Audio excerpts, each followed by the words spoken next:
च मया प्रसन्नेन तवार्जुनेदं रूपं परमं दर्शितुमात्मयोगात् तेजोमयं विश्वमनमाद्यं यन् मे त्वदीनेन न दृष्ट पूर्वम्। श्री भगवान बोले, हे अर्जुन, अनुग्रह पूर्वक मैंने अपनी योग शक्ति के प्रभाव से यह मेरा परम तेजोमय सबका आदि और सीमा रहित विराट रूप तुझको दिखलाया है, जिसे तेरे अतिरिक्त दूसरे किसी ने पहले नहीं देखा था। न वेद्यज्ञाध्ययनेन दानेन च किया क्रिया भिन्न तपोभिरुग्रेह एवं रूप शक्य अहम न लोके दृष्टुम त्वदन्येन कुरु प्रवीर। हे अर्जुन, मनुष्य लोक में इस प्रकार विश्व रूप वाला मैं न वेद और यज्ञों के अध्ययन से, न दान से, न क्रियाओं से और न उग्र तपों से ही तेरे अतिरिक्त दूसरे के द्वारा देखा जा सकता हूँ। माते व्यथा मा च विमूढभावो दृष्ट्वा रूपम घोरमिदं मेदं वयेपेतभिः पुनस्त्वं तदेव मे रूपमिदं प्रपश्य। मेरे इस प्रकार से कि इस रूप को देखकर तुझको व्याकुलता नहीं होनी चाहिए और मूढ़ भाव भी नहीं होना चाहिए। तू भय रहित और प्रीति युक्त मन वाला होकर उसी मेरे इस शंख चक्र गदा पद्म युक्त चतुर्भुज रूप को फिर देख। बस बहुत है अनामिका जी। इसको हर्षा जी आप जरा इंग्लिश में पढ़िएगा। ये विमी जी शायद आपकी दोस्त है ना, क्या नाम है इनका, मैं भूल गई, जो अभी आए हैं। जैस्मिन आ गई। जैस्मिन, हाँ जी हाँ जी, हाँ मेरे ख्याल से। ओके जी। जैस्मिन जी, ये 11th चैप्टर का गीता में 47 श्लोक से हमने 49 तक पढ़ा है। तो अब उसकी इंग्लिश जो है, हाँ इंग्लिश हर्षा जी पढ़ रही है, एक्सप्लेनेशन। इनके पास बुक नहीं है, इनके पास भी बुक नहीं है। अच्छा ठीक है, बुक भी नहीं है, और I am sitting in my car in this thing near the gym, so somebody will have to do it today। बहुत ही नेक्स्ट टाइम। नहीं कोई नहीं, आप सुनो। हाँ, सुनने से भी हो जाएगी। सुनना भी बहुत बेटर है जी। हाँ जी, मैं सुन रही हूँ। हर्षा जी आप बताइए। 47 shloka. The blessed Lord said, by my grace, O Arjuna, this form of mine has been shown to you by my own yoga, supreme, resplendent, primeval, infinite, universal form of mind, which has not been seen before by anyone else than you. Krishna knows Arjuna's limitation when he admits he cannot face the cosmic form. Krishna has been gracious in granting Arjuna's prayer to see his divine form. Through his yogic power, Arjuna visualizes the form. Krishna describes the universal form as being supreme, primeval, resplendent, and endless. These adjectives indicate his infinite nature. Infinity transcends human perception, emotion, or thought. Hence, Krishna declares that none has seen such a form. It is only Arjuna's extreme devotion to Krishna that has earned him the unique vision. 48. Neither by the study of the Vedas, nor by yagnas, sacrifices, nor by gifts, nor by rituals, nor by severe austerities can I be seen in such a form in the world of men by anyone other than you, O great hero of the Kurus. The verse mentions the broad spiritual disciplines directed to different levels of a seeker's personality. His intellect must study the Vedas. The Vedas contain the highest knowledge, the eternal principles of life. They convey a philosophy leading one to the ultimate state of godhood. With the intellect charged with such divine knowledge, his mind tends to become sacrificial and charitable. The mind then must be encouraged to serve, to sacrifice, to give rather than take. The resultant attitude purifies the mind. Having disciplined the mind and intellect, the seeker performs his obligatory functions with his body. Thus, practicing austerity, he directs these principles towards self unfoldment. The ultimate goal of all experiences is spiritual enlightenment. The seeker moves from the waking, dream, and deep sleep states to the fourth state of self realization. He reaches that supreme state just as a dreamer reaches the waking state. A dreamer, as long as he's experiencing the dream world, cannot perceive, feel, or comprehend the waker. A dreamer can only become the waker upon waking up. So too, a seeker cannot perceive, feel, or comprehend the self, God through the body, mind, or intellect. He can only become the self and merge with God. Hence, Krishna states that none has ever seen God. For Arjun alone, Krishna provided his yogic power to visualize his cosmic form. Arjuna's devotion earned him that special privilege. Krishna merely satisfied his curiosity to see God with a form, but he makes it quite clear that God has never been seen by anyone, nor can he ever be seen. This assertion concurs with the eternal truth proclaiming the transcendental nature of God. Verse 49. Having seen such a terrible form of mind, as this not be bewildered, fearless with gladdened heart, you again behold this form of mind indeed. Arjuna can no longer take in the cosmic form. He is frightened and bewildered. Krishna consoles him and offers to reveal his gentle form. The drama of the cosmic vision gives a clear message that a seeker must proceed in the spiritual path gradually, cautiously. He must not exceed his limits in his anxiety to reach the goal. If he does, he'll be beset with fear and confusion. He will have to fall back and retrace his steps. हो गया 49.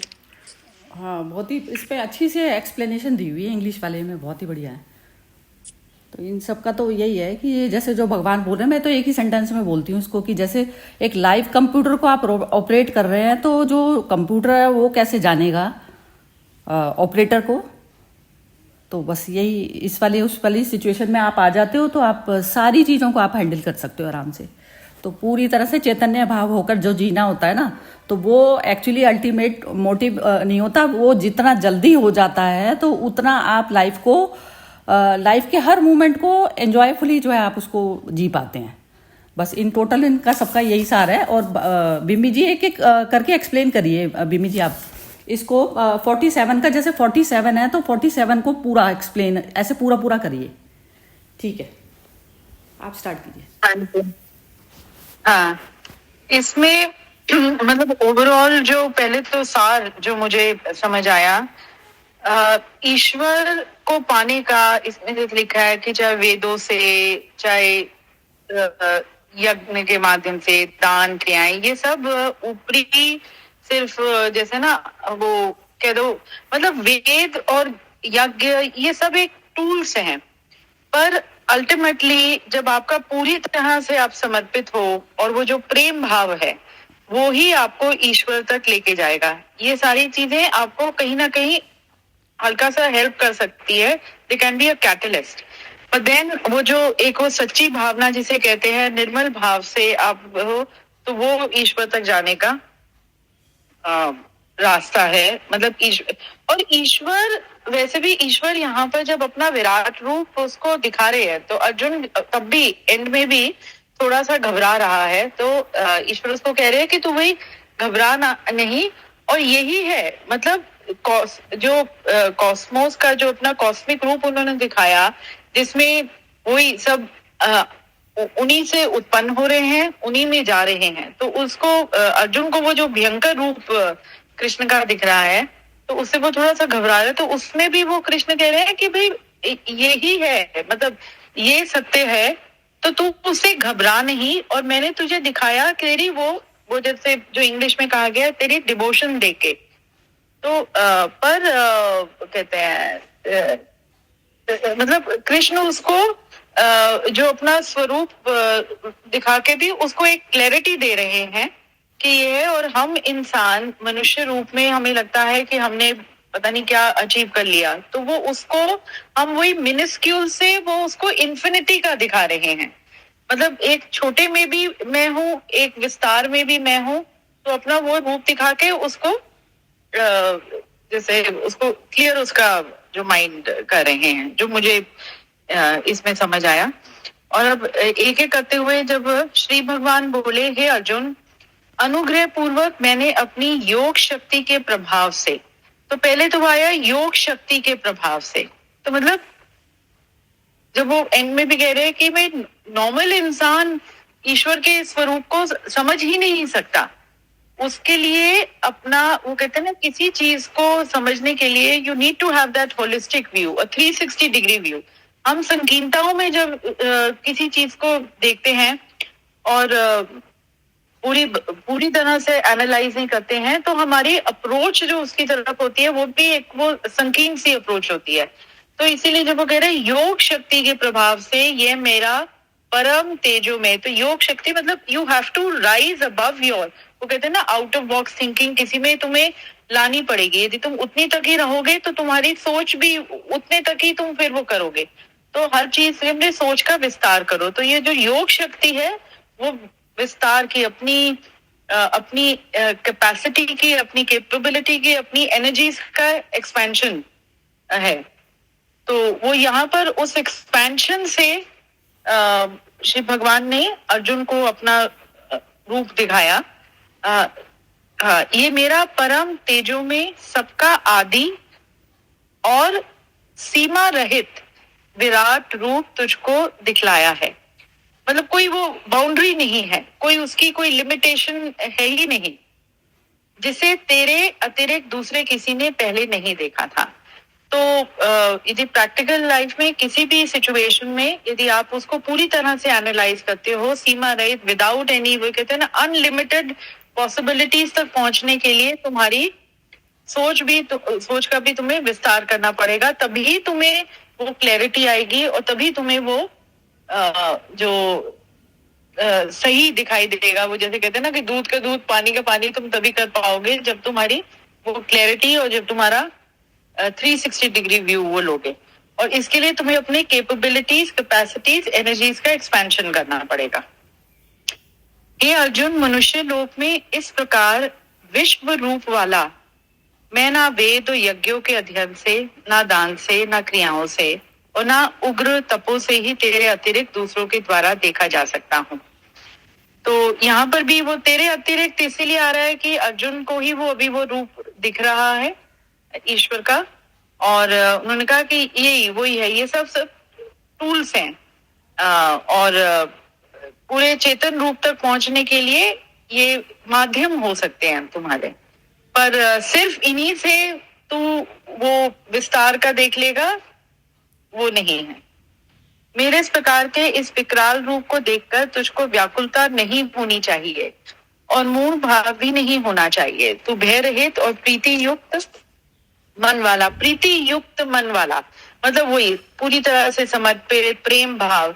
अब वही जैसे जो हम हमेशा discuss करते हैं कि प्रेम भाव में जब तुम आप किसी के साथ होते हो तो आप उस समय उसके मित्र भी हो और उसके जैसे दुश्मन नहीं कहूंगी, मतलब आप उसके क्रिटिक भी होगे। और जिस कहते हैं ना कि आपकी जो दोस्ती है, आप दोस्त वैसे बनो कि आप जहां पर उसको क्रिटिसाइज करना है आप क्रिटिसाइज भी करो, और जहां पर वो जो सही है उसको सही बताते हुए वो प्रेम भाव। तो वो वही क्लैरिटी, वो हर जगह वो बैलेंस की बात। तो प्रीति भाव जहां पर जिसके साथ आपकी होगी, आप उसको मतलब स्पष्ट रूप में उसके साथ उसको कह भी पाओगे आप।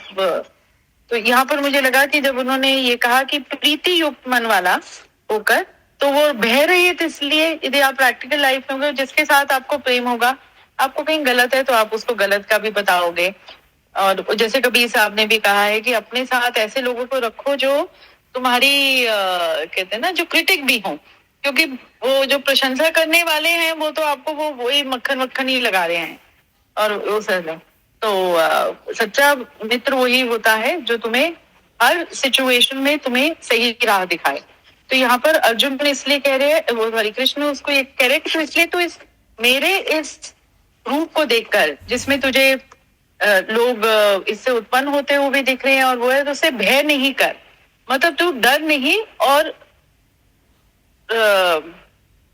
और वही कि जैसे जो सच्चा मित्र होता है वो जब वो सही बात बता रहा होता है, तो जब मैं तुझे गलत कुछ बता रहा हूँ, तेरी गलती दिखा रहा हूँ, तो उससे भी तू डर नहीं, या उस भाव से डर नहीं, उसको तू जैसे तुम क्रिटिक बन के किसी को ठीक राह पर भी लाते हो। और कभी प्रेम करके, जैसे माँ होती है वो बच्चे को, माँ की बच्चे के साथ प्रीति होती है, प्रेम होता है, तो वो उसको डांट भी दी है गलत में और सही भी करने के लिए, प्यार भी है, दुलारती भी है और मारती भी है। तो वो दोनों चीजें, तो वो बैलेंस जो है वो प्रीति भाव में ही आता है। मुझे मतलब ये प्रैक्टिकल में वैसे वो लगा कि ये तीनों श्लोकों का। हाँ ठीक है, बिल्कुल यही है गीता के श्लोक। इसी तरीके से जैसे अपने ऊपर नहीं अप्लाई होते तो कोई मतलब नहीं है ना फिर वो गीता का। गीता मतलब अपने स्वयं के ईश्वर तक पहुंचना। जी, बहुत ही सुंदर। नहीं, मोटी विशालता और विराटता में मैं जा सकती हूँ, बस मुझे अपनी वो हर चीज में सोच को और अपने को ही वो ना इवॉल्वमेंट जो हम कहते हैं ना, वी नीड टू इवॉल्व। तो हर स्थिति हमें कुछ सिखा के जाएगी और हर स्थिति में हमें और एक स्टेप पे हमें इवॉल्व होना है। मतलब अपनी वही बंधनों को जिसमें हम जीते हैं या वही संकीर्णताओं में उनको तोड़ना है और विशालता में जीना है। वो हर स्थिति में रहता है। इस पे भी ना जैसे थोड़ा आप ईश्वर तक जैसे पहुंचेंगे ना, तो ईश्वर वाला जो रास्ता होता है तो उसमें इवॉल्व में भी ना ये बोला जाएगा कि जैसे माइंड को इवॉल्व, तो माइंड मुझसे अलग हो गया, माइंड मुझसे अलग हो गया, तो वो मतलब इतनी परफेक्शन उसमें मैं परफेक्ट हूँ। अब परफेक्ट मैं हूँ हमेशा, तो उसमें इवॉल्व की उस पर अप्लाई नहीं होती, मेरे ऊपर वो चीज़ अप्लाई नहीं होती है। अप्लाई किस चीज़ पर होती है? वो माइंड पर होती है। तो इस तरीके से जैसे अपनी बॉडी को भी आप इस तरीके से डील करेंगे ना, तो आपको हर वक्त याद नहीं रखना पड़ेगा, ऑटोमेटिकली ये बॉडी माइंड सब चीज़ें जो है इंस्ट्रूमेंट की तरह से हो जाएंगी आपकी। तो एक्सपेंशन सिर्फ माइंड की करनी है, तो मेरी कोई एक्सपेंशन नहीं हो सकती, मैं जैसी हूँ वैसी हूँ बस हर वक्त, क्योंकि चैतन्य हूँ ना मैं, तो चैतन्य हूँ। तो हर समय जो माइंड कहीं जाके जो स्टक हो गया, तो माइंड को ऑपरेट करने की मेरे अंदर वो पावर है, तो उसको मैं और करूँगी और आगे आगे मतलब कर रही हूँ। तो मेरे हाथ में सब कुछ है, टोटल सब कुछ है, मैं उसकी कैद में नहीं हूँ। तो जब मेरे हाथ में सब कुछ है तो मैं पूरी तरह से ईश्वर बन के क्यों नहीं जी सकती? तो पूरी तरह पूर्णता या हर वक्त जो है जहाँ पर भी माइंड स्टक हुआ, तो माइंड को जो है उस तरीके से देनी डोज कि नहीं ये जो है छोड़, तेरी नहीं है लेना। तो वो बॉडी भाव एक्चुअली पूरी तरह से जितना जितना मिटता है ना हमारा, तो उतना उतना बॉडी की एफिशिएंसी को हम यूज कर पाते हैं, पोटेंशियलिटी को यूज कर पाते हैं। तो वो मैक्सिमम यूटिलाइजेशन जो है 100 डिग्री वाला, जो 100% जो यूज करने की कैपेसिटी सिर्फ उसमें होती है जो बिल्कुल उससे बाहर खड़े होकर देखता है। वो इनसिक्योरिटीज में नहीं जीता। जो सारी जो इनसिक्योरिटीज हैं उनको कह रहा है कि जैसे जो आपने ये जो बाउंड्रीज जो मतलब माइंड ने बनाई हुई है कि मैं, मेरा शरीर, मेरा ये, तो वो बाउंड्री हटाओगे तो उस हल्कापन में जियोगे आप, हमेशा हल्कापन रहेगा हमेशा। तो वो जैसे ही हमारे ऊपर बोझ जो आता है वो बॉडी भाव से ही आता है। तो वो माइंड का एक्सपेंशन होते ही जब मैं उसको, जैसे मैंने कोई भी भाव से अपने आप को अटकाया हुआ है किसी भी सिचुएशन में, जैसे ही मैं वो बॉडी भाव खत्म करती हूँ, मेरे को इनसिक्योरिटी कुछ भी नहीं रही ना, और फिर जो है फिर वो यूनिवर्स पूरी तरह से आपको सपोर्ट करती है, फिर पूरी तरह से। मतलब जैसे समुद्र के साथ में मर्ज हो गया तो वो समुद्र पूरा का पूरा आ जाता है ना, तो उसकी अनंत पावर होती है, अनंत पावर होती है। तो वो वाली पावर में भगवान कृष्ण बता रहे हैं उसको जीने के लिए। तो वो इमेजिन हाँ, करेंगे इसमें ना। मुझे हाँ हाँ बोलो, मुझे बोलिए दो जरा। एग्जांपल्स, हाँ दो एग्जांपल्स भी याद आ रहे हैं, जैसे वही स्टीफन हॉकिंग का, उसकी बॉडी तक अपने आप को लिमिट नहीं रखा ना, कि किस तरह का उसका शरीर था, और उसका बिल्कुल शरीर एंड तक वो डिटोरिएट होता रहा, मतलब आउटर, पर उसका माइंड कितना इवॉल्व होता गया। तो उसने वो लिमिटेशन अपनी नहीं रखी ना। और वो अष्टवक्र गीता का भी वही है, तो अष्टवक्र का वही है कि उनका भी बॉडी बिल्कुल वैसे थी, तब भी उनको अष्टवक्र की 8 तरह से उनकी वो डिफॉर्म्ड बॉडी थी। तो जहां पर आपने शरीर के लिमिटेशन में अपने आप को रख दिया, और मतलब खोलना है कहीं पर भी। इनफैक्ट एक है कि एक वो मेजर, उनकी तो टांग कट गई थी, और जब वो आए किसी ऐसे टेड टॉक नहीं था, मतलब ऐसे कहीं पर आए थे किसी इवेंट में बोलने के लिए, और तो हमें पहले लगा कि ऐसे ही मतलब वो अपनी कोई किसी चलो एज अ मोटिवेशनल स्पीकर उनको बुलाया है, और उन्होंने बोलते बोलते फिर उन्होंने अपना पैंट का ऊपर किया और अपना हटाया, उनकी थाई नहीं, नीचे टांग नहीं थी, आधे टांग कटी हुई थी, और उन्होंने दिखाया कि मैंने ये लगा रखा है, और मैं वो मैराथन भाग रहे हैं और वो सब कुछ कर रहे हैं। तो वही है सारा, जहाँ पर अपने आप को अपने लिमिट के बियॉन्ड आपने अपने समझ लिया और शरीर तक नहीं सीमित रखा, तो फिर then there is no, then you are there in the world of infinity. मतलब ये होता है कि ये किसी और के लिए नहीं करना, मतलब आप इतना अच्छे तरीके से अपने लिए, हल्कापन करके जीते हैं ना, तो उसमें आप एंजॉय कर सकते हैं ना। ये नहीं कि आपका हाथ पैर कुछ कट गया या कोई इंसिडेंट घर में ऐसा हो गया, तो उसके लिए जिंदगी जो है अपनी खराब कर दें।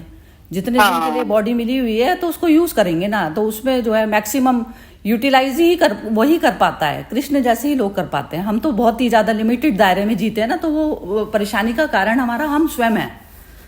तो वो उसको जीवन जो मिला है 50, 60, 70, 100 साल का जो मिला है, उसको ढंग से जिए, तो उसमें बाउंड्रीज में मत जिए। वो कोई जी रहा है, जीते रहने दीजिए, कुछ मैटर नहीं करती। अपने आप में हमेशा हल्कापन जो है वो बना रहना चाहिए। जब भी भारीपन हुआ तो स्पिरिचुअल नहीं है वो आदमी। जैसी हैवीनेस आ रही है तो वो स्पिरिचुअलिटी का निशानी नहीं है। स्पिरिचुअल मैन की निशानी वही है कि जो हमेशा लाइट रहता है, हर सिचुएशन में लाइट, क्योंकि उस बॉडी भाव से उसको पता होना चाहिए ये चीज की। तो यही जो स्पिरिचुअलिटी सिर्फ यही है, अपने स्वयं का अध्यात्म, मतलब मैं कौन, मैं वाली अवस्था में जाना स्पिरिचुअलिटी है। अब कोई ये सब चीजें, अब इसमें जो भगवान ने, कृष्ण ने इसमें बोला कि अध्ययन से, दान से, तप से, क्रियाओं से क्या जानोगे आप? कंप्यूटर से क्या जानोगे आप? कंप्यूटर थोड़ी ना जान सकता है उसको।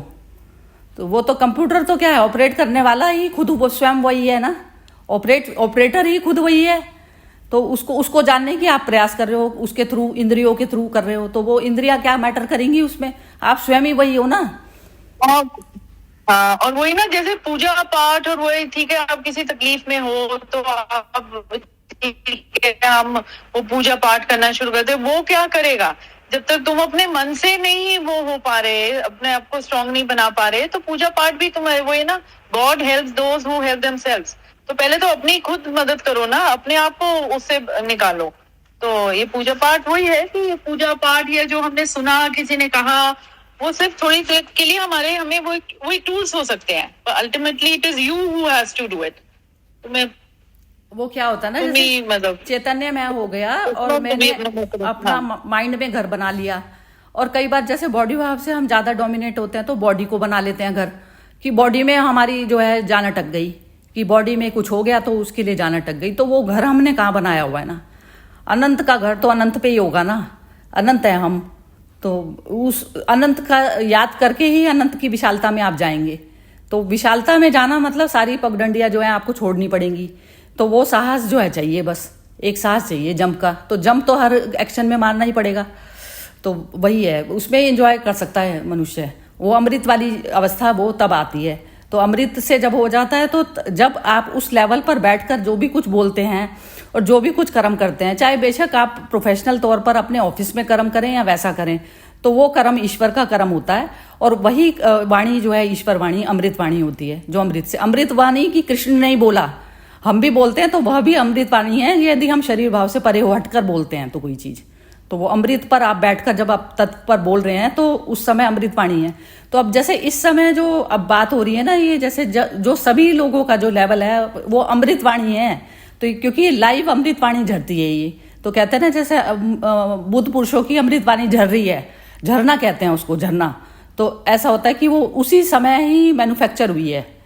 तो ये इस कारण जो है लाइव सेशन इसको मतलब मैं कह सकती हूँ, क्योंकि अब इस समय में ऐसा ही लेवल सबका हो चुका। तो बहुत ही सुंदर सेशन रहते हैं। हाँ जी, विनोद जी बोलेंगे अब। विनोद जी आप बोलिए।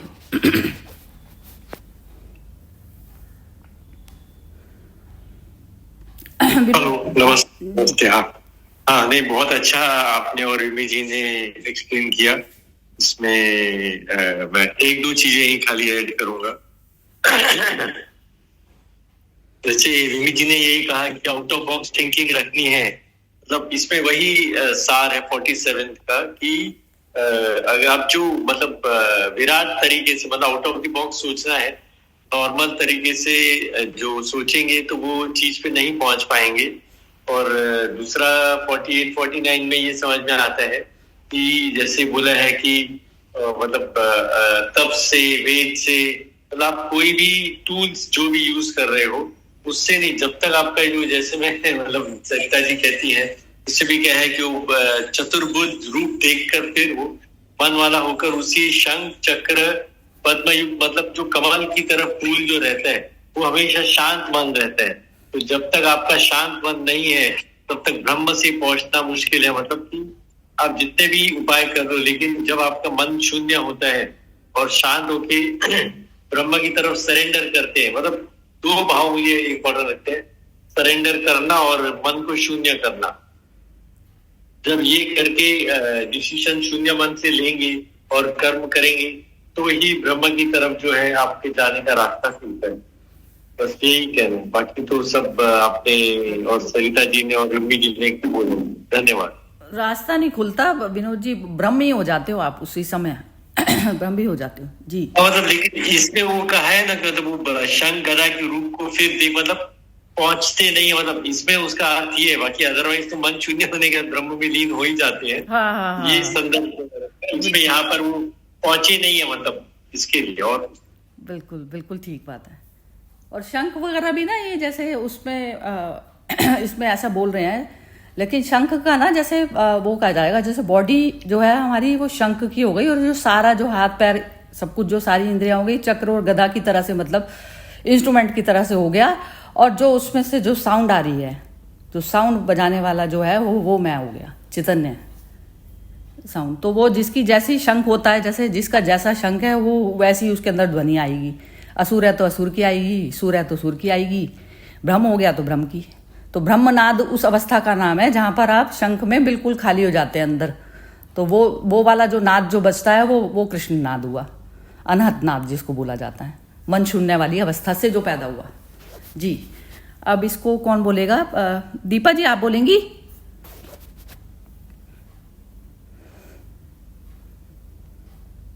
हाँ जी दीपा जी आप बोलना चाहेंगी तो बोलिए अनम्यूट करके, नहीं तो आप हर्षा जी आप बताइए। चलिए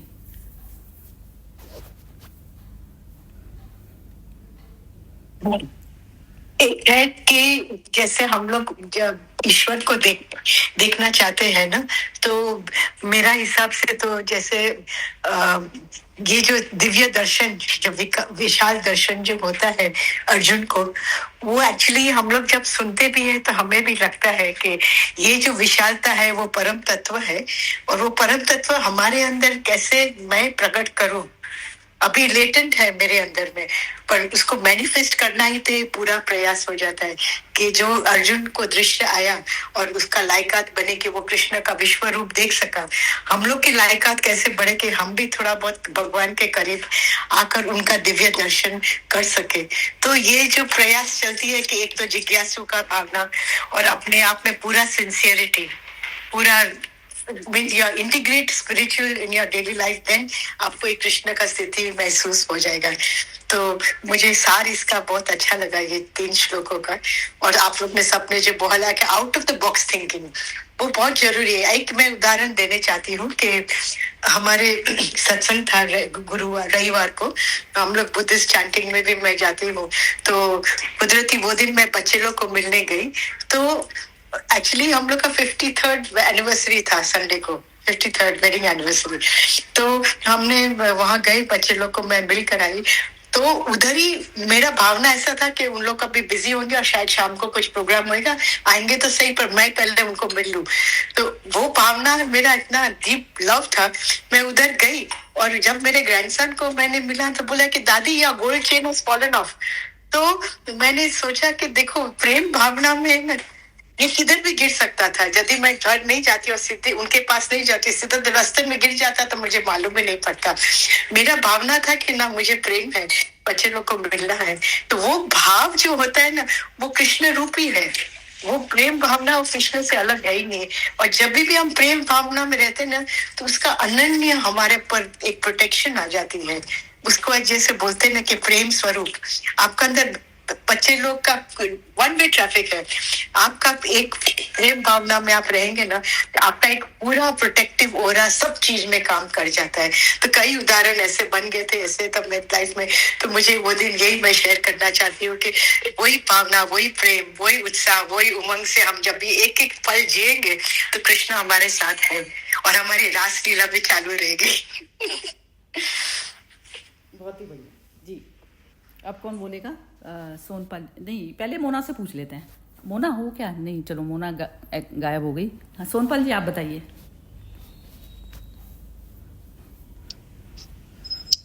जब मैं था तो हरि नहीं, अब हरि है तो मैं नहीं। हमारा मन हमेशा संसार और कृष्ण के बीच में, जैसे झूले पे हम झूलते हैं तो पीछे जाते हैं, उतना ही हम फिर आगे जाते हैं।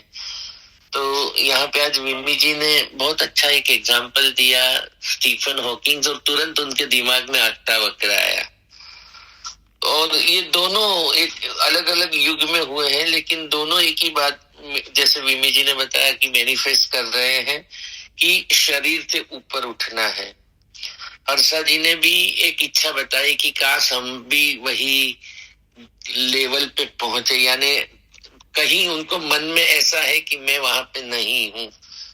विनोद जी ने भी फिर शंख चक्र गदा पद्म की बात की और मन को सरेंडर करने की बात की, यानी मन को सरेंडर करना है, यानी मन तो है। फिर इतना बड़ा विश्व रूप दिखाने के बाद वापस चतुर्भुज रूप दिखाते हैं।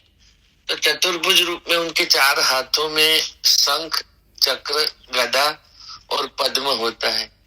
तो पहली बार मैं ऐसे जब सुना तो मेरे मन में एक एक शब्द अपने आप आज आने लगे थे कि शंख है वो नाद का प्रतीक है। नाद यानी शब्द जो हम वाद विवाद संवाद के लिए प्रयोजित करते हैं।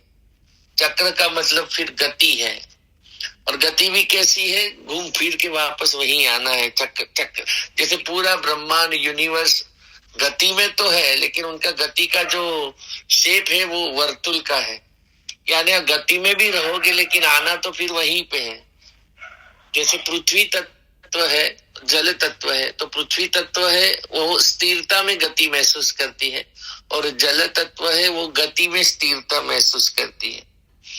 और गदा जो दिखाया है, तो गदा है वो अपने ही भीतर के विकारों का युद्ध। जैसे सरिता जी आप हमेशा कहते हो कि मैं चैतन्य लेवल से जब काम करूंगी तो फिर मुझे कोई दिक्कत नहीं होगी, न पाप न पुण्य, न अच्छा न बुरा, न गर्म न ठंडा, न उजाला न अंधेरा।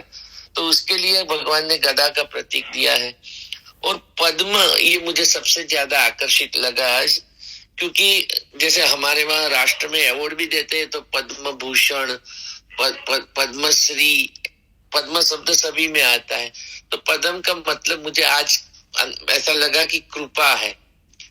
हम चाहे कितना भी कर्म का सहारा ले, कितना भी ज्ञान का सहारा ले, कितना भी भक्ति का सहारा ले, लेकिन अंदर से ऐसा लगता है कि ये कोई भी डिग्री काम नहीं लगती। कर्म की नहीं, विज्ञान की नहीं, भक्ति की नहीं, वैराग्य की नहीं, केवलम ही उनकी कृपा। अब ईश्वर को पाने के लिए हमारे पास कोई क्राइटेरिया ही नहीं है, एक ही क्राइटेरिया है कि उसकी कृपा। उसकी कृपा अर्जुन पे बनी, और उन्होंने बोला कि अर्जुन, ये तेरे अलावा पहले कभी किसी ने ये देखा नहीं है। तो उसके अंदर अर्जुन ने जो भी किया है उससे ज्यादा 1000 गुना तो कृष्ण ने किया है। यानी हमारी जो तालावेली है प्रभु को पाने की, उसको देखने की, उसके साथ रहने की, वो बन जाने की, स्वयं कृष्ण बनने की, उसके लिए उसकी ही कृपा सबसे बड़ी अहम चीज है। और उसकी कृपा पाने के रास्ते हम सब रोज ढूंढते हैं, और वो रास्ते में प्रतिक्रियाओं में हम जब जीते हैं ना, तो वो रास्ते हम भूल जाते हैं।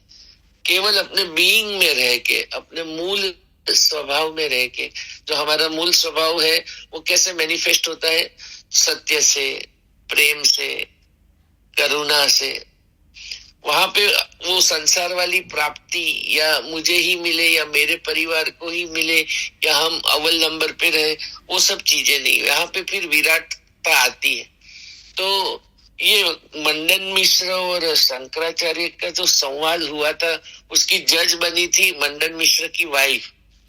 लेकिन आजकल जो हम जज बनते हैं ना, तो हमारा जो रिजल्ट है वो बायस भी हो सकता है। लेकिन देखो, मंडन मिश्र की वाइफ जज थी, लेकिन उन्होंने किस जरिए से रिजल्ट दिया था कि दोनों के गले में ताजे फूलों की माला पहनाई थी। तो वो जिसका हृदय ज्यादा धड़केगा, जिसके हृदय से ज्यादा कंपन आएंगे, ज्यादा गर्मी उस वक्त रिलीज होगी, तो अपने आप वो फूल मुरझाने लगेंगे। यानी जजमेंट है, ये सेल्फ एक्सप्लेनेटरी जजमेंट है कि वो जो फूल जो है, तो शास्त्र का वाद विवाद भी आजकल हम इतने एक्सपर्ट्स हो गए हैं ना कि अच्छे से बोल तो लेते हैं, लेकिन भीतर से हमें अपने आप को पहचानना, तो उसके लिए जो माला वाला जजमेंट है कि वो सबको दिखता है।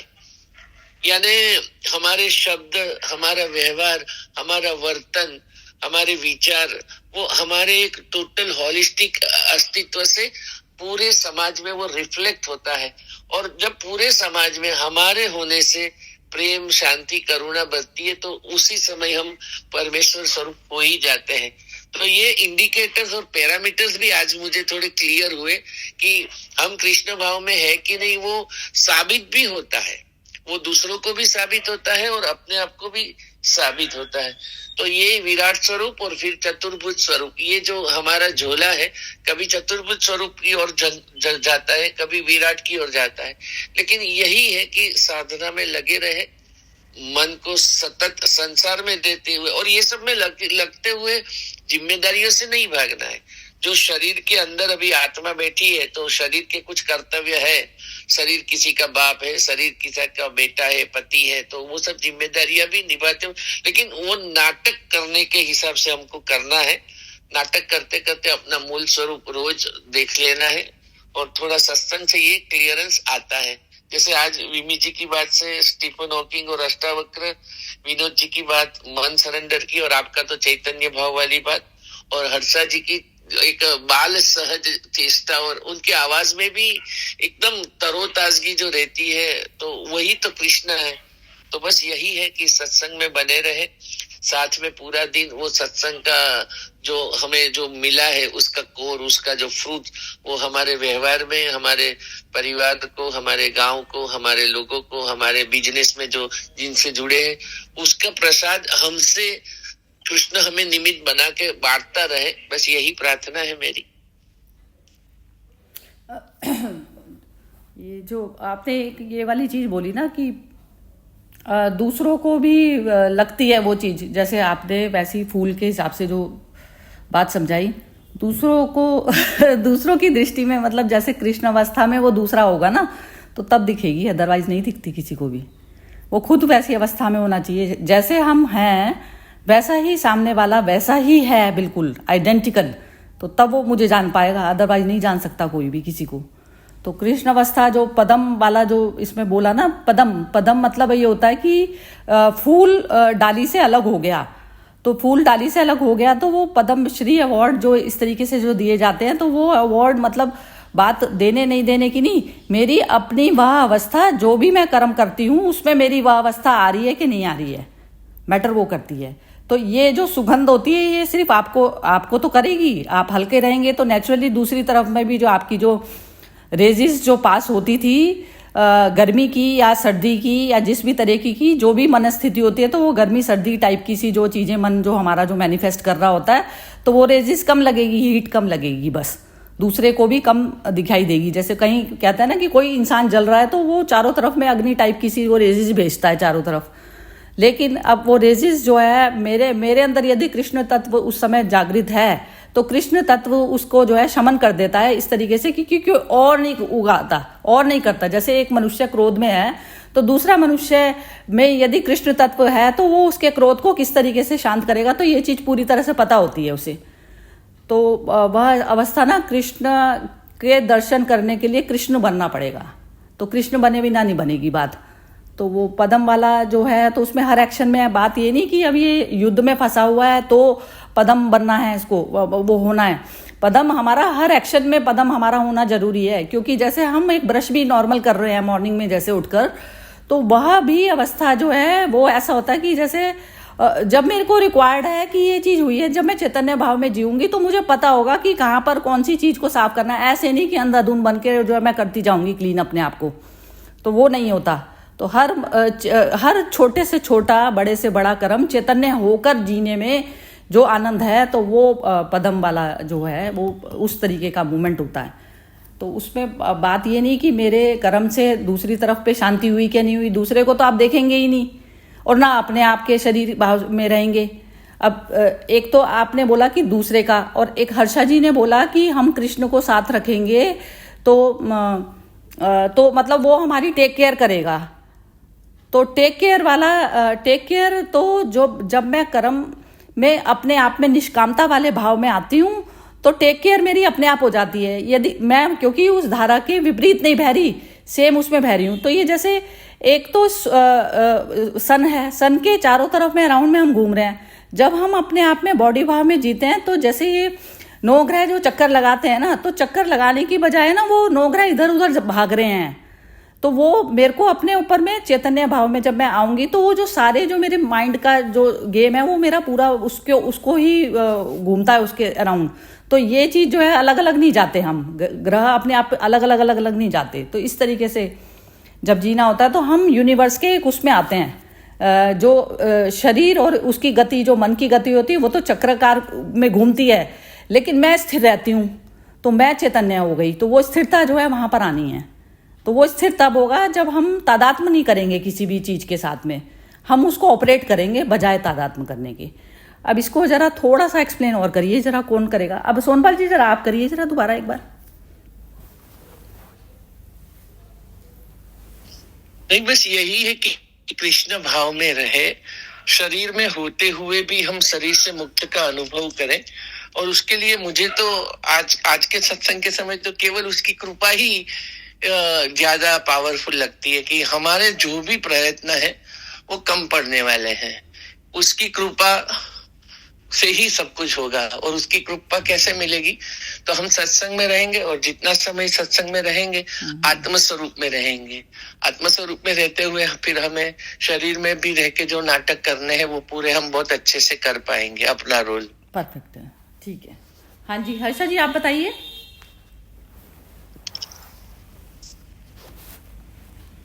मुझे तो मेरी सासू माँ अभी बहुत याद आ गई, क्योंकि जब मेरी सगाई हुई थी ना तो उसने कहा था मुझे कि गुजराती में कहा भलू थयो भाग्यो जंजार।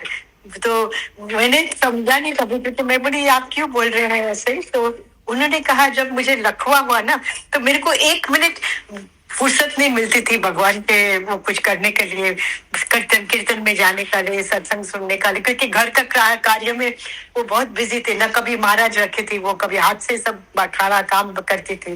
तो जब उनको लखवा हुआ तो बोला भलू थयो भाग्यो जंजाल, हमना वो भजीस श्री गोपाल। मीन्स अभी मैं श्री गोपाल भजूंगी। पर मैंने उनको इतना ही, मेरे आंख में एकदम पानी आ गया। बोला नहीं, लखवा होने का जरूरत नहीं है, आप अभी हमको उदाहरण देंगे क्या कैसे जीना है? तो बोलते हैं हाँ, अपना शरीर को इतना संभालना कि बीमार नहीं पड़े, अपने आप को ऐसा सब करना कि आप हमेशा तंदुरुस्त रहे। मैंने अपने आप का शरीर को बहुत निग्लेक्ट किया तो मेरी प्रेशर उसको थी और सब इस पे लकवा हो गया। तो अभी क्यों जो हम समझ सकते हैं ना कि विजडम जो होता है ना वो बहुत गहरी चीज है। और जैसे स्टीफन हॉकिंस का उन्होंने उदाहरण दिया या जो भी जो महासंत है, जो लोग महाविज्ञानी लोग भी है, जो कई लोग को हैंडीकैप भी थे, वो लोग कई कई चीज आविष्कार भी किए because of their six sense and also because of their wisdom. तो ये विजडम को हमेशा अपने आप में रखना कि हम अच्छे इंस्ट्रूमेंट बनकर, जब तक ये शरीर में जान है, प्राण है, हम सेवाधारी बनकर रहे और उपयोगी बने भगवान के लिए. पहला भगवान, फिर संसार. बढ़िया बढ़िया, बहुत ही सुंदर. हाँ जी बिमी जी, आप बताइए. हाँ जी, ये जो कृपा की बात कही वो तो है ही कि ईश्वर की कृपा के कारण ही अर्जुन को भी श्री कृष्ण का वो रूप दिखा. और वो जैसे उन्होंने कहा कि औरों को किसी को नहीं दिखा, तो वो कृपा के कारण ही. पर कृपा भी उसी के ऊपर होती है ईश्वर की, जहां तुम वही सेंटेंस मुझे आता है, God helps those who help themselves. यदि आप पहले तो तुम्हें अपने ऊपर ही काम करना है. ईश्वर दृष्टि, ईश्वर कृपा तुम्हारे पर तभी होगी जब तुम भी, यदि तुम आलस्य में और सिर्फ राम नाम नाम वो राम राम जब करते रहोगे तो उससे नहीं.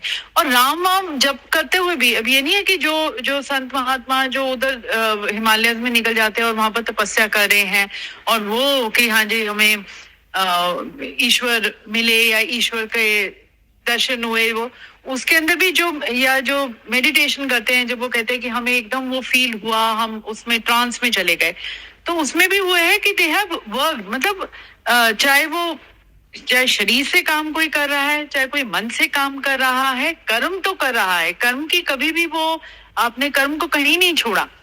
तो जब आप उसमें भी है, तो आप जब तपस्या भी कर रहे हो तो आप पूरी तरह से उसमें लीन हो रहे हो. जब आप घर में कोई काम कर रहे हो तो आप उसमें पूरी तरह लीन हो रहे हो. तो वो लीनता किसी चीज कैसे ही मन से तन से हो रहे हो, ईश्वर कृपा आप पर है. आलस्य जहां पर आप बैठे बैठे कि हाँ जी चलो जी मुझे मिल जाएगा, मैंने भगवान का नाम ले लिया, या जैसे वो तो फिर आडंबर ही रह गए ना. जैसे लोग जो इतने मंदिरों में जाके वो है, भगवान तो वहीं पर भी आ जाएगा तुम्हारे, तो उसको याद तो कर, वो तो साथ ही खड़ा है तेरे. तो वो तेरे साथ खड़ा है, मतलब ये है कि ईश्वर तो मतलब बिल्कुल कहते हैं हर जगह है, तुझ में है, हर चीज में है. पर तू उसमें उसका ध्यान करना, या हर ध्यान करना मतलब ये रियलाइजेशन की हर चीज में है.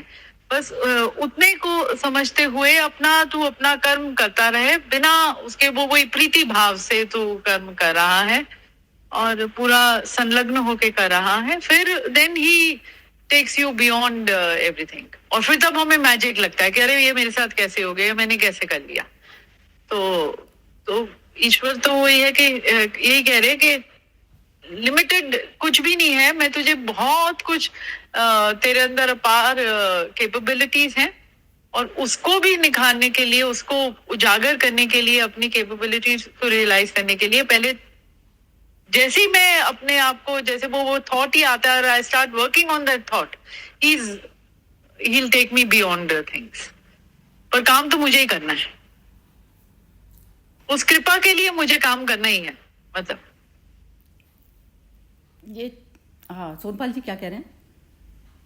मिमी जी, मैं 99% आपसे सहमत हूँ कि काम तो मुझे ही करना है, तभी उसकी कृपा होगी. लेकिन कभी काम मुझे ही करने में सबसे बड़ी दिक्कत क्या है कि काम जब मुझे ही करना है तो उसमें मेरा मैं बहुत मजबूती से पकड़ा जाने का संभावना मुझे दिखता है.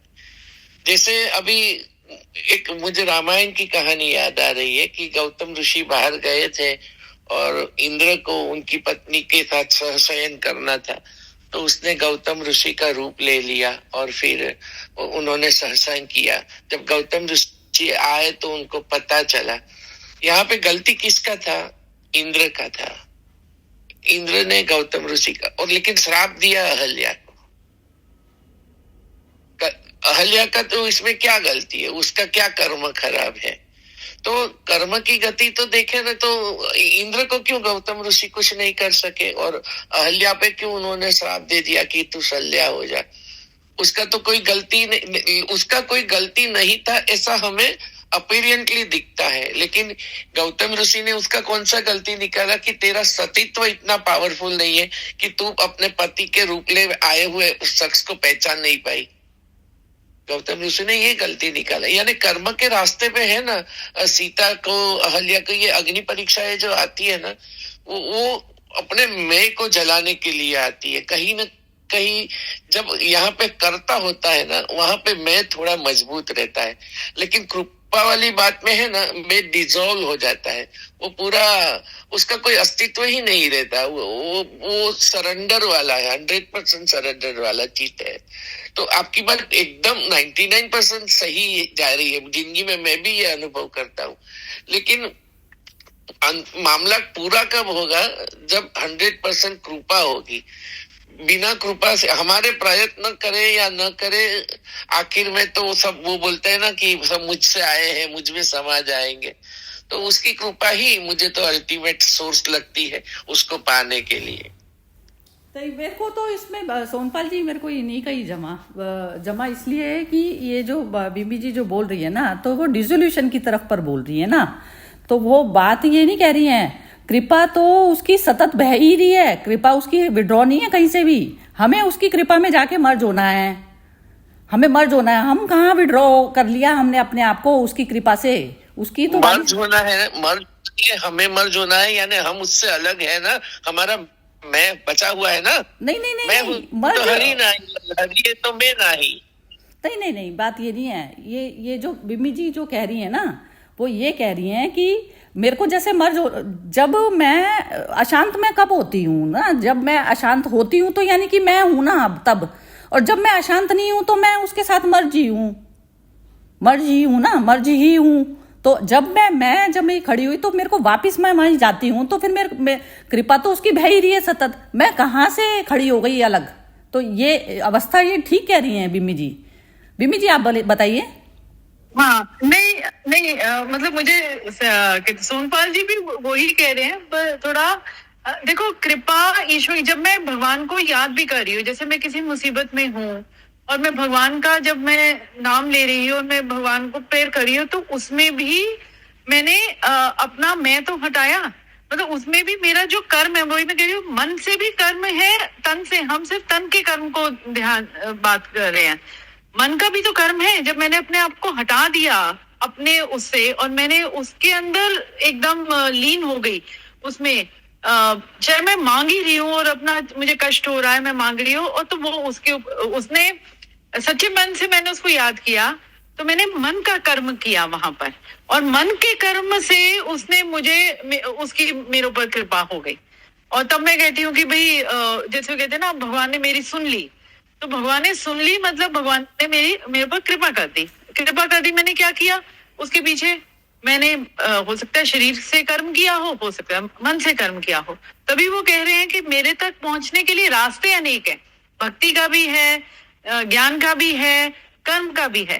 ठीक है, गीता में हर जगह कर्म को ज्यादा महत्व दिया गया है, पर रास्ते अनेक हैं, और जिंदगी में हर जगह अल्टीमेट द गोल और द डेस्टिनेशन इज वही। अब रूट हम कौन सा लेते हैं, और हमारे जैसे हम लोगों के लिए जो हम संसार में जीते हुए, हम कभी कोई भी हम रूट ले लेंगे। जैसे जो तपस्वी होते हैं, जो वहां चले गए, जो हिमालय में चले गए, उन्होंने एक रूट ले लिया। हम जैसे संसार में रह रहे हैं, हमारे लिए एक रूट लेना मुश्किल है, तो हम तीनों रूट जो उस समय के लिए जो रूट है, हमने वो रूट लेके, पर हर जगह ultimately we are wanting to reach him, and ना उसकी कृपा को ही चाह रहे हैं हर जगह। और वो यही कह रहे हैं कि कृपा वहीं बरस रही है ईश्वर की, जहां पर वो प्रीति है, जब प्रेम है। और वो प्रेम का मतलब ही वही है कि जब आपने अपने आप को बिल्कुल खाली करके, वो शून्य वाला जो करके आपने चाहे वो कर्म कर दिया, चाहे वो सोच कर दी, चाहे उसकी पूजा कर ली, व्हाटएवर वे, वो मन का डिसोल्यूशन कह दिया ना, जैसे बिना भी कहते हैं बार, तो मन को जीरो करना ही तो उसमें मर्ज हो जाना है ना। उसकी कृपा से हमने अकृपा वाली कैटेगरी में अपने आप को, मन एग्जिस्ट जहां कर गया तो वहां कर दिया हमने। मैं तो ये कह रही हूँ कि बार बार जहां मन खड़ा होता है तो वहीं तो दिक्कत आई।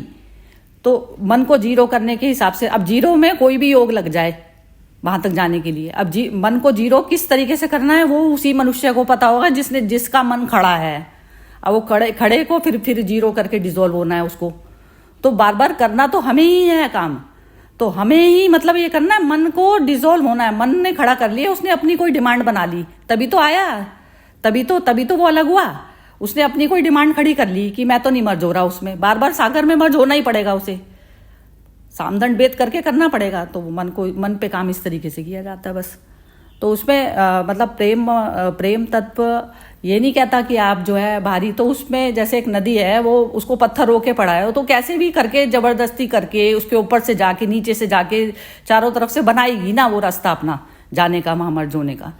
तो ऐसे ही बस जीवन में करना पड़ता है। तो उसमें किसी को सारा विड्रॉ करके मिल रही है शांति तो विड्रॉ कर लेता है, और कोई, लेकिन ये विड्रॉल भी जो होता है ना, जैसे मेरे को विड्रॉ करना है या नहीं करना, तो ये भी कृष्ण तत्व में जब बैठोगे तो कहाँ पर विड्रॉ करना है, तो वो कहाँ पर मौन रहना है, कहाँ पर बोलना है, कहाँ पर शस्त्र उठाना है, कहाँ पर शस्त्र अपने शरीर को ही बन जाना है, और बिल्कुल अपने आप को जैसे बिल्कुल अदृश्य वाली पोजीशन में आप लाएंगे ना, तो अपने आप ही ऑटोमेटिकली सारे योग समझ में आ जाएंगे। तो मेरे लिए कौन सा योग मैटर है, तो वो करती है।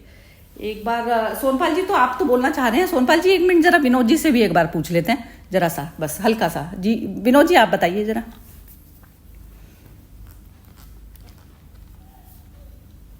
चलिए बिल्कुल सही कह रहे हैं आप, मतलब कंफ्यूजन वही है कि जैसे कहा भूमि जी ने, बराबर है, वो दोनों तथ्य सही है। मुझे नहीं बराबर ही लग रहा है। हाँ जी सोनपाल जी बताइए आप। मुझे एक बात मेरे मित्र की याद आ गई। जैसे हम रात को अलार्म लगा के सोते हैं, तो एक मन कहता है 6 बजे उठ जाना है, एक मन कहता है कि कल से उठेंगे, आज अभी मस्त ठंडी है, रजाई ओढ़े हुए है तो सो लेते हैं।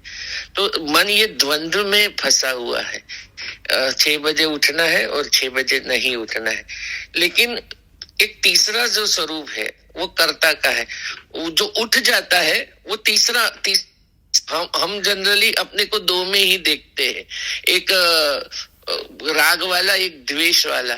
लेकिन एक तीसरा है, वो निर्णय लेता है कि भाई उठना है। तो ये तीसरे को हम जितना जल्दी जान लेंगे उतना जल्दी वो कृष्ण मिल जाएगा, ऐसा लगता है, जो निर्णय लेता है कि मुझे उठना है।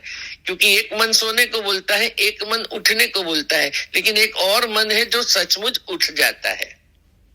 तो ये तीसरा वाला मन, हम लोग द्वंद्व में फंसे हैं ना, तो कोई भी द्वंद्व में एक तीसरा है, एक ऑब्जर्वर है, एक साक्षी है, एक देखने वाला है, वही हम है। और जब वो स्थिति आप बोलते हैं कि चैतन्य की आ जाती है, तो हर चीज में ऐसा प्रैक्टिस करना चाहिए कि एक मन कहता है ये करना है, एक कहता है नहीं करना है, और तीसरा जो है वो असल में करने वाला है। डिसाइडिंग मैं शेयर करना चाहती हूँ कि जब मैं पांडिचेरी में पढ़ती थी तो मदर का हमेशा एक इंस्ट्रक्शन रहता था कि ये जो तीसरा मन का जो मनीष जी बात कर रहे हैं ना, बोले अलार्म क्यों चाहिए आपको, आपकी इतनी अंदर की सुषुप्ति में जागृता है, यदि आप विश्वास रखें तो, कि आप अंदर से नक्की करेंगे ये टाइम में आपको उठना है तो आप उठ ही जाएंगे। पर वो मन का एनर्जी को टैप करके फिर सोना है। तो जो मनीष सोनपाल जी जो कहते थे, तो हम लोग कभी अलार्म रखे नहीं है वहां में और अभी अलार्म की जरूरत पड़ती है मुझे, क्योंकि बहुत सारे हेवी स्लीप होता है, इसलिए तो फर्क ये पड़ गया है। एक ये भी नोट करा जाता है कि जैसे ना, एक तो मन आदतवश भी करता है कई सारी चीजें। अब वो मन कह रहा है कि मेरे को उठना है, जैसे 5 बजे उठना ही है, एक मन की ये कंडीशनिंग हुई है 5 बजे उठ के, जैसे कोई बहुत बड़े तीर मारने हैं, और वो पता चलेगा इतनी बेचैनी है कि वो खुद को तो बेचैनी है ही, और जो साथ में जो आसपास का जो जुड़ा जगत है उसको भी बेचैन करते हैं वो लोग। तो मुझे तो ऐसा लगता है कि ये जागृतता सबसे ज्यादा ऊंची चीज वही है, वो साक्षी वाला जो विटनेस है ना। तो जब कोई नहीं है तो हमें नॉर्मल बैठना भी आना चाहिए ना, हर वक्त ही करना वाला चीज में क्यों जाना है। बैठना सीखो, एक अपने साथ में बैठना सीखो विश्राम में। तो वो मन को वो वाली आदत भी डालनी बहुत ज्यादा जरूरी है। करने वालों ने विध्वंसी करे हमेशा, अच्छे करके भी जो करे हैं, तो वो उसमें जो अवस्था जो पहले मन को आत्मा के संग में बैठना, जो सत्संग होता है, वह चीज बहुत ज्यादा जरूरी है। अदरवाइज आप हैबिचुअल होते हैं, मॉर्निंग में भी आप 5 बजे उठने के, 7 बजे, या जो भी काम से आप जो जो जुड़े हुए हैं ना, जो भी काम से, वो 4 दिन नहीं भी होंगे ना, ये वाला अभ्यास ज्यादा करना चाहिए आज की डेट में लोगों को, कि वो मन को इस तरीके से तसल्ली में बैठाना सिखाएं कि वो अननेसेसरी जो हम भाग दौड़ करते रहते हैं ना, वो भी बहुत ज्यादा गड़बड़ चीज है। वो भी एक मतलब सोए हुए वाली जो होती है ना, जो भी आदत वश हम कर रहे हैं, वो हमारे सोने की निशानी है बजाय अवेकनिंग की। चाहे बेशक बहुत ही सुंदर वाली चीजें भी आप कर रहे हो दिन में, तो भी उसमें ऐसा जो है अपने आप को ये देखने वाली कैटेगरी में डाल के, और उसमें देखने वाली में स्थित रहना कि जो है मन कितना बेचैन हो रहा है। कोई आप काम करते हैं, आपको आदत है उठते ही वो काम करने की आदत है, आप देखिए कि मन कितना बेचैनी, जबरदस्त उसके अंदर बेचैनी रहती है। ये चीज मतलब मैं अपने ऊपर अप्लाई करती हूँ कि एक्चुअली मेरे को भी बहुत ज्यादा ना ऐसे जैसे हाइपर एक्टिव हूँ, तो हाइपर एक्टिव के बाद में ये चीज मेरे को तो ये अभ्यास करना पड़ा उल्टे वाला, जैसे नॉर्मल बैठने वाला अभ्यास ज्यादा करना पड़ा कि मन में बेचैनी किस लिए उठ रही है, क्या ऐसा छूट रहा है मतलब बाहर ऐसा। अब इसके बारे में यदि बिम्बी जी आप बताइए जरा, मेरा तो ऐसा स्वभाव था तो मतलब नहीं ये ना, क्योंकि वो आदत बढ़ जाती है ना, जैसे वही 5 बजे उठे, फिर वहां से बेचैनी शुरू हो गया, अब क्या करूं। अच्छा मेरे साथ भी बहुत बारी होगी, जैसे आज ही हुआ कि आज मैंने डिसाइड कर लिया कि मैं वॉक पर नहीं जाऊंगी। वो ये थोड़ा सा वही था कि मेड नहीं आ रही है, बहुत सारे काम है, ये वो है, तो वो अपनी वही लिमिट बना ली ना मैंने अपनी, पहले दिमाग में ही वो लिमिटेशंस बना ली। फिर उसके बाद अब मैं उठ गई हूँ पर उठ नहीं रही हूँ, मतलब लेटी ये सोच ही जा रही हूँ, बुनी जा रही हूँ, ये चाहिए तो वो है, मतलब ख्याली पुलाव बने जा रहे हैं वो, उसमें अब ये हुआ है। फिर 7 बजे जैसे वो लगा कि नहीं, कहते हैं I should go for a walk, I have the time, तो वहां पर मैंने अपनी बाउंड्री का तोड़ा कि हाँ, कि मैंने बाउंड्री बना रखी थी, टाइम इतना घंटे हैं, और जरूरी है कि मैंने उसी समय की, ठीक है मैं कभी 7:30 जाती हूँ वॉक पर, आज 7 बजे निकल जाती हूँ, आज 6:45 निकल जाती हूँ, 6:30 निकल जाती हूँ, तो वही, तो वो उन चीजों से खुद ही निकलना। और किसी दिन नहीं भी की वॉक, और किसी दिन मन कर रहा है कि अच्छा जी चलो बैठना ही है, घूमना ही है, फ्रेंड्स मिलके उनके साथ बैठ के गप्पे मारना है, तो वो भी ठीक है।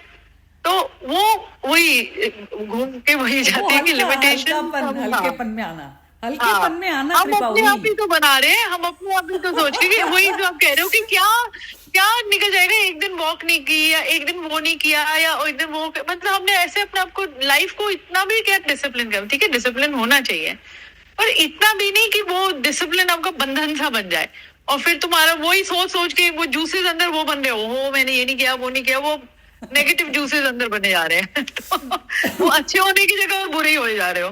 तो अंदर वाला बस डिसिप्लिन रहे, वो स्थिर, और बाकी इनडिसिप्लिन सब कुछ चलता है, वो बाहरी तौर का कुछ भी मैटर नहीं करता। खेल की तरह है ना, खेल जगत में जब भी प्रवेश करोगे कि जब आप किसी भी सीमा से बंधे नहीं हुए हो आप असीम हो।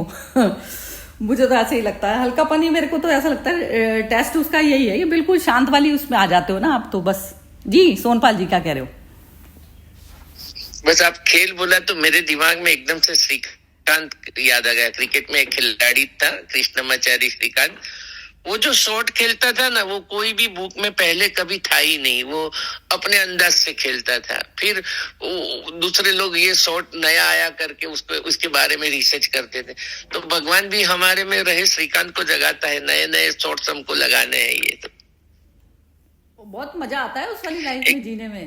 देखा कि बिल्कुल वही हर चीज में ढूंढना है, वो नया ढूंढना क्या, वो अपने आप वो फ्लो होते रहने देना है, वो अपने आप ही आएगा। वो जो एक बुढ़ापे वाली कैटेगरी आती है ना, एक यंग वाले भी, जो जैसे अब यंग वाले उसमें जो डिसिप्लिन हम जो बाहरी तौर के जो डिसिप्लिन में करते हैं ना, वो एक बुढ़ापे वाली लाइफ है कि उसमें की लाइफ से बंधे हुए से बड़े डिसिप्लिन होकर जीने लग गए। एक जो नया नूतनपन तो उसमें हर शॉट में आपका जो है नयापन दिखाई देगा। जब आप नए हो तो नया मैनिफेस्ट करोगे, आप पुराने हो तो पुराना करोगे। तो ये तो बहुत जबरदस्त है जीवन तो होकर जीना, मतलब उसका टेस्ट यदि आप करते हो ना हर क्षण, तो आप देखेंगे कि नएपन में मजा आता है। अपनी चीजों से भी बोर होता है इंसान, तो बोरियत हमारा स्वभाव नहीं है, हम बोर नहीं हो सकते। तो वो बोर नहीं होने वाली अवस्था तब है जब आपके एक्ट हमेशा जो है पूरे जीवंतता से निकलेंगे, जो घिसे पिटे अपने आदतों के कारण नहीं निकलेंगे। तो आदत वाली चीजें तो कितनी बोरिंग लगने लग जाती हैं, बोर हो जाती है जिंदगी बिल्कुल। चलिए, बहुत सुंदर सेशन रहा आज का। कल मिलते हैं उसके लिए, बुद्धवाणी के लिए। हाँ जी हर्षा जी, आपको तो नहीं कहना था ना कुछ? मैंने आपसे पूछा नहीं जी। बस यही है कि just flow, go with the flow. और जैसे बिम्मी जी ने भी कहा कि vigilance is one's biggest protection. अभी कल जैसे मेरा फ्रेंड, मैं वॉक में, मेरे जैसे एडिक्शन है वॉक का, और वो बोली मैं 8 बजे आने वाली हूँ, तो मैंने वॉक में नहीं गई और मैंने खुशी खुशी नाम धोकर उसका लिए तैयार हो गई। तो ये जो मेरी जो एटीट्यूड थी, मेरे को लगा मेरे में कुछ भी अफसोस नहीं रहा। अभी समझ में आ जाता है कि कृष्ण प्रेम में सब सहज ही हो जाता है, और वो आ रही है मुझे प्रेम से मिलने के लिए, तो मैं भी उसको प्रेम के बर्ताव करूं। मैं वॉक में जाऊं, फिर उसको बोलूं तू बैठ, मैं नहा लेती हूँ, तो उतना प्रेशियस टाइम मैं उसके साथ नहीं बिता सकूंगी। तो मैं तैयार होकर बैठ गई उसके लिए। 8 को वो आ गई, इसलिए मैं सत्संग कल ना बोल दी थी मैंने। पर ये जो है कि भाई rigidity will take you away from God, but flexibility will always keep you close to God, you know. तो आपने एंजॉय कर पाई ना उसको भी, देखो यही होता है ना। हाँ, yes, yes, अपने yes. आदतों को जो है आपने एक तरफ पर रखा और उस हाँ। नए मूवमेंट को नए तरीके से स्वीकार किया। Yes, yes, यही, yes. बहुत ही बढ़िया। चलिए जी, Yes. कल मिलते हैं बुद्धवाणी के लिए। ओके जी, जय श्री कृष्णा। जय श्री कृष्ण, जय श्री कृष्ण। और मैं आपको भी कल बहुत याद करती हूँ, सबको, मेरे सत्संग लिए सबको, कोई एक जन को, कि भाई यू नो, मैं आज सत्संग हमारा कैंसिल भी हुआ, तो बोली मेरे लिए तुमने कैंसिल किया, ज्वाइन करना, हम लोग ज्वाइन होंगे। मैंने बोला पता है क्या हुआ? देखिए, इसमें मैं ये कहूंगी कि उसमें ये जो कृपा जो चीज होती है ना, ये ऐसे होता है। यदि आपकी इंटेंशन, जैसे मन वैसा था कि आपको उसमें जाना था सेशन में, और वो था, तो वो चीज मिस हो गई, वो नहीं हुई ना, वो नहीं हुई। ऐसे बदलती है चीज, ऐसे बदलती है। जहां हम परमात्मा के साथ मिलते हैं, तो परमात्मा तो हमारी मर्जी को पूरा करना चाहता ही है ना। यस, इसीलिए तो देता है, वो इतनी लाइफ देता है जो हमको, बस प्रेम की भावना, बस। हाँ, तो वो लाइफ हमें इसीलिए देता है कि हमारा जो है सारी विशेष फुलफिल हो जाएं, वो देता ही हमें इसलिए। चलिए, ओके जी, जय श्री कृष्ण। ओके, जय श्री कृष्ण, जय श्री कृष्ण।